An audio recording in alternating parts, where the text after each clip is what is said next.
एक सेठ के पास एक व्यक्ति काम करता था। सेठ उस व्यक्ति पर बहुत विश्वास करता था। जो भी जरूरी काम हो वह सेठ हमेशा उसी व्यक्ति से कहता था। वो व्यक्ति भगवान का बहुत बड़ा भक्त था।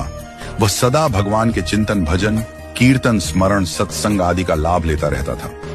एक दिन उस भक्त ने सेठ से श्री जगन्नाथ धाम यात्रा करने के लिए कुछ दिन की छुट्टी मांगी। सेठ ने उसे छुट्टी देते हुए कहा, भाई मैं तो हूं संसारी आदमी, हमेशा व्यापार के काम में व्यस्त रहता हूं, जिसके कारण कभी तीर्थ गमन का लाभ नहीं ले पाता। तुम जा ही रहे हो तो यह लो 100 रुपए मेरी ओर से, इसे श्री जगन्नाथ प्रभु के चरणों में समर्पित कर देना। भक्त सेठ से 100 रुपए लेकर श्री जगन्नाथ धाम यात्रा पर निकल गया। कई दिन की पैदल यात्रा करने के बाद वह श्री जगन्नाथपुरी पहुंचा। मंदिर की ओर प्रस्थान करते समय उसने रास्ते में देखा कि बहुत सारे संत, भक्तजन, वैष्णव जन हरि नाम संकीर्तन बड़ी मस्ती में कर रहे हैं। सभी की आंखों से अश्रुधारा बह रही है। जोर जोर से हरि बोल गूंज रहा है। संकीर्तन में बहुत आनंद आ रहा था। भक्त भी वहीं रुककर हरि नाम संकीर्तन का आनंद लेने लगा। फिर उसने देखा कि संकीर्तन करने वाले भक्तजन इतनी देर से संकीर्तन करने के कारण उनके होंठ सूखे हुए हैं।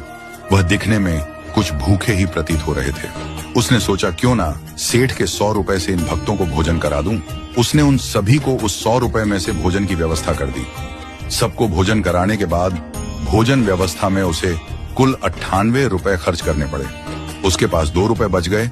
उसने सोचा चलो अच्छा हुआ, 2 रुपए जगन्नाथ जी के चरणों में सेठ के नाम से चढ़ा दूंगा। जब सेठ पूछेगा तो मैं कहूंगा वह पैसे चढ़ा दिए। सेठ यह नहीं पूछेगा कि 100 रुपए चढ़ाए, सेठ पूछेगा पैसे चढ़ा दिए। मैं बोल दूंगा कि पैसे चढ़ा दिए, झूठ भी नहीं होगा और काम भी हो जाएगा। भक्त ने श्री जगन्नाथ जी के दर्शनों के लिए मंदिर में प्रवेश किया। श्री जगन्नाथ जी की छवि को निहारते हुए अपने हृदय में उनको विराजमान कराया। अंत में उसने सेठ के 2 रुपए श्री जगन्नाथ जी के चरणों में चढ़ा दिए और बोला, यह 2 रुपए सेठ ने भेजे हैं। उसी रात सेठ के पास स्वप्न में श्री जगन्नाथ जी आए और बोले, सेठ तुम्हारे 98 रुपए मुझे मिल गए हैं। यह कहकर श्री जगन्नाथ जी अंतर्ध्यान हो गए। सेठ सोचने लगा, मेरा नौकर बड़ा ईमानदार है, पर अचानक उसे क्या जरूरत पड़ गई थी कि उसने 2 रुपए भगवान को कम चढ़ाए। उसने 2 रुपए का क्या खा लिया, उसे ऐसी क्या जरूरत पड़ी। ऐसा विचार सेठ करता रहा। काफी दिन बीतने के बाद भक्त वापस गांव आया और सेठ के पास पहुंचा। सेठ ने कहा कि मेरे पैसे जगन्नाथ जी को चढ़ा दिए। भक्त बोला, हाँ मैंने पैसे चढ़ा दिए। सेठ ने कहा, पर तुमने 98 रुपए क्यों चढ़ाए, 2 रुपए किस काम में प्रयोग किए।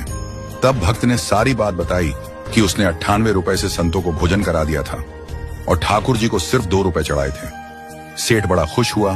वह भक्त के चरणों में गिर पड़ा और बोला, आप धन्य हो, आपकी वजह से मुझे श्री जगन्नाथ जी के दर्शन यही बैठे बैठे हो गए। भगवान को आपके धन की कोई आवश्यकता नहीं है।